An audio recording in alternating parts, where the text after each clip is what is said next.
Hello everyone, welcome to episode 3 of Pokemon Crystal. Last time we left off here, and now it's time to actually fight the gym leader, Janine, who, as I mentioned the last part, is the daughter of Koga from the Elite Four. In fact, in Red, Blue, and what the hell? My emulator was reared right there. I don't know what happened, and I just want to leave that in because... What the hell was that, seriously? But, anyway, yeah, Koga in Red, Blue, and Yellow was actually this place's gym leader, but he, for some reason, got promoted. And the only reason I'm really using Abe is because I'm trying to get him along with the others up to level 55, so I can keep them around the general same area.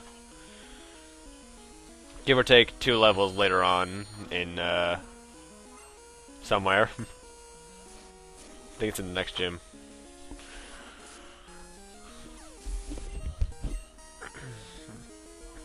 Now, Janine is supposed to be a poison-type trainer, which she does use poison types, but the thing is, at this point in the series, in fact, I don't even think there is one so far, there's never been a pure poison type, so normally they're like poison something, I forget what, poison flying like the Zubat or Crobat, poison bug like the Venomoths, and you know what, I'm actually going to look up if there are any pure poison types. You know, I have a feeling that I'm wrong right now and that Weezing is one of them.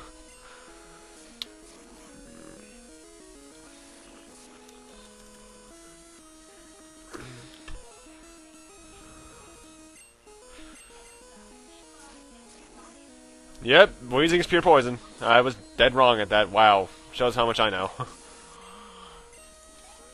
Then again, I never really used Weezing, and I played the later generations a lot more than Gen 2, even though this is my favorite generations, which is fairly odd. But really, Poison type as a type is really weak. It can be good with status dealing, like I know one of the weakest Pokemon in the game, Paris, is actually with a certain moveset that I can't remember right now, can be one of the best Pokemon catchers. Because it can learn, like, multiple status-affecting moves and a couple of HMs. But I don't really know. Because I never use poison types. In fact, I'm trying to think. I don't think there's any poison types on my team right now, unless I'm really stupid. No, I don't think there is, and I don't think there'll be any on my Gen 1 team when I play Yellow, so maybe I'll never use a poison type. That's up to Pat when he does Fire Red. And with that, we get the Soul Badge.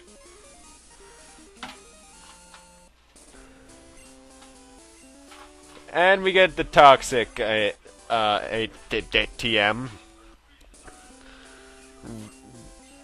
Toxic, from what I remember, is actually one of the only moves that can inflict a badly poisoned status. Badly poisoned is pretty much poison, except I think you take more damage each turn or something. I don't really know. I rarely ever get poisoned. No, it's a nightmare in a Nuzlocke run. Good God, why did I attempt that?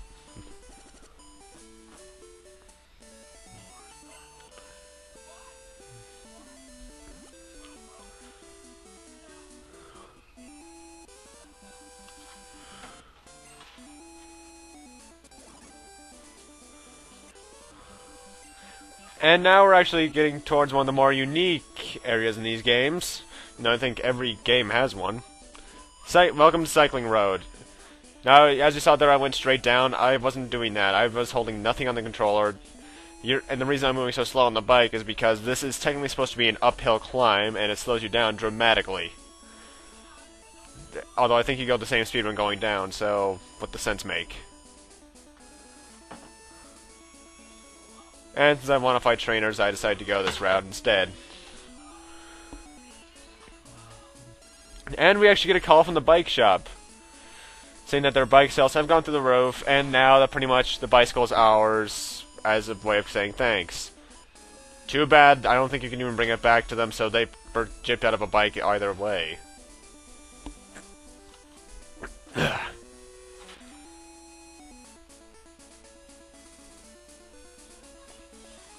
Wow, that looks like we should be watching the equivalent of a screensaver right now, doesn't it?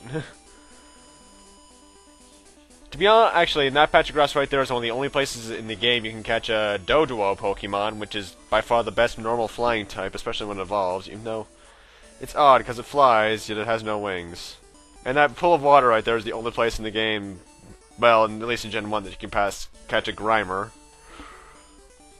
Now I have to cut this little part out here because in this house right here, or cafe really, you can get the leftovers item, but I was going to use it, but then I remembered I have the Never Melt Ice on Matt, which is a lot more useful.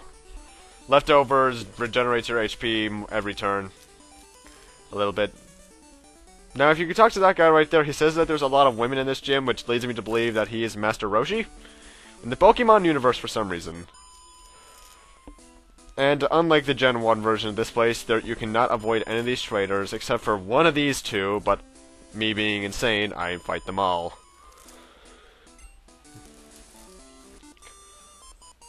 And there's the gym leader there. Meet Erica. For some reason, apparently she's supposed to be like very tired or like a very lazy person. But to me it just comes off, well, think about it. She's the leader of a grass gym. She's almost always out of it. And those eyes right there. She could pretty much be the equivalent of a pothead. And she starts out with Tangela. What a bad choice of Pokemon. This thing sucks.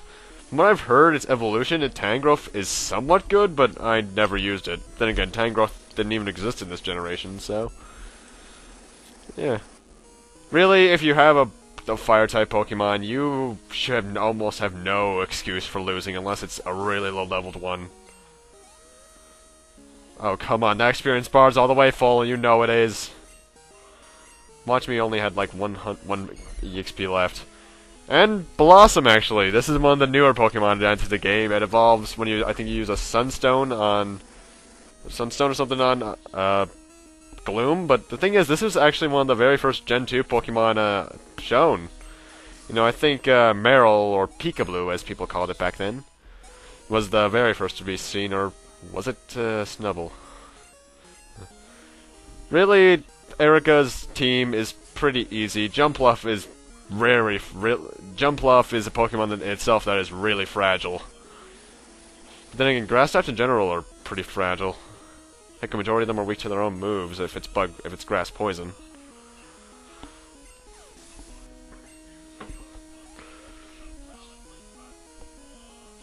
Oh man, I'm far too used to Black and White 2 because I've been grinding the fuck out of Audinos, and 1000 experience is a lot more in that game. And Victory Bell, probably her only good Pokemon, using the term good very loosely. Didn't James have one of these in the anime that always ate him or something? I don't really remember the anime that well. Should get back to watching that at some point. Well, at least until Hoenn, because that's when I lost interest. And that's it for Erica. And we get the Gay Pride badge. I mean Rainbow badge.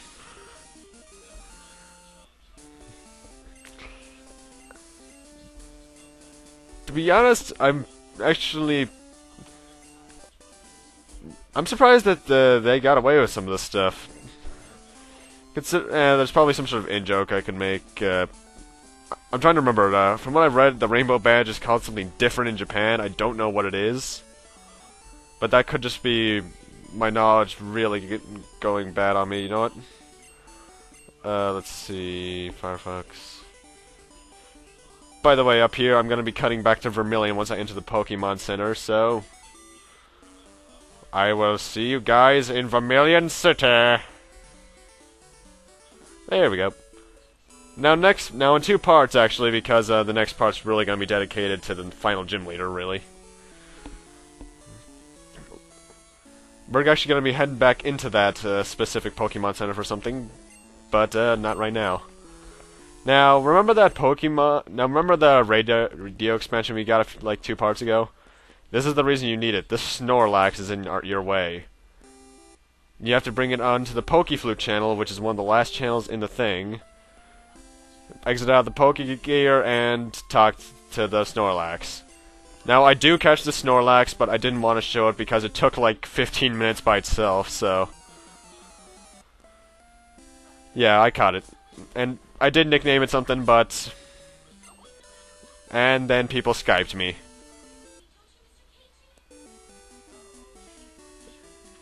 Yeah, at this point one of my friends was wondering what that was going on because, homework was going weird for him, so don't ask who. And now we have the remix of the Viridian Forest theme, which from I can tell is really good. And hey, it's Shorts Boy from Gen 1. He's back.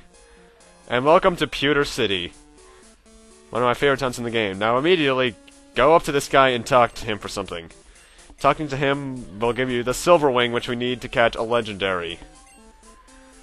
What legendary? Well, look at the cartridge for silver and look at who its mascot is. That's your answer.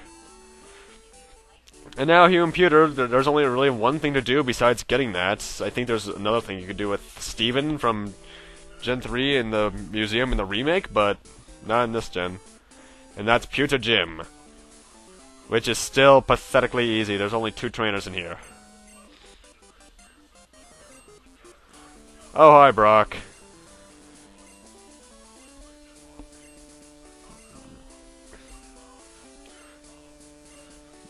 To be honest, this is probably one of my... to be honest, the game incarnations of Brock is at least somewhat threatening, at least in Gen 1. Unlike his anime, even though I do like the way he looks in this game specifically, because he looks like he just does not give a solid fuck. Because if you guys remember what he was like in the anime, he was a complete womanizing... weird guy. I don't really know how to describe him. Although he does know how to use a frying pan very well. He knows his way around the kitchen. And he even hits some people with the drying pan. Oh god, I should just reference that. Why do I remember that line from the anime? But anyway, this is actually a fairly easy battle if you have a water type on your team. Until he sends out Kabutops here and Omastar after that, because these two are part water type, if I remember correctly. No, I'm actually going to look that up. You could use ice moves, but for the Omastar, I just decided to bring out Blaze, I think, and Thunder Punch. I don't really remember.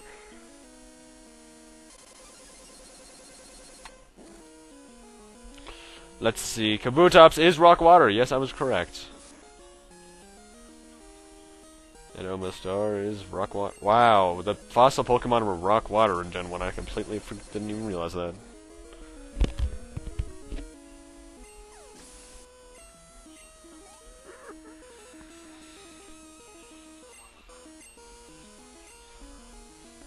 Really, for this battle, if you have Pokemon that are good against any rock types, you should be pretty good. Although the rock-water combination is one of the first contradictory types, actually, because rock is very, very weak to water types. I mean, if I remember correctly, if you had chosen Squirtle in Gen 1, this wasn't even really a fight. Then again, with the way I play these games, I probably already had the Squirtle as a war turtle by this point, so... Then again, you could probably get to this within the first hour.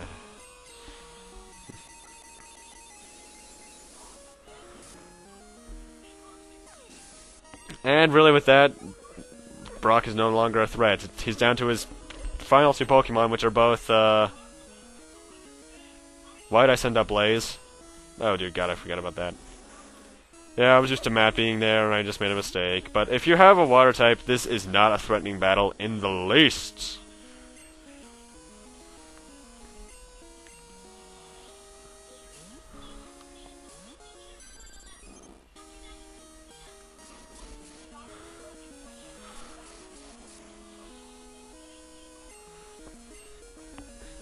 Actually, Rhyhorn here, now that I just remembered this, was the first Pokemon ever made. It was the first to be conceived overall.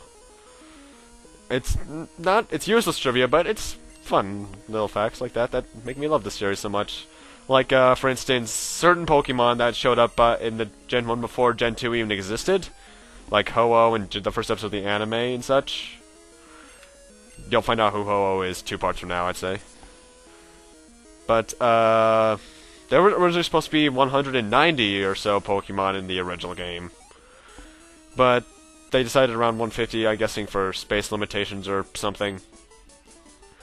And put the 40 Pokemon they were going to put in the Pokedex for Gen 2. And we get the Boulder Badge, which in Gen 1 was the only badge you got in the battle, which was a bit weird.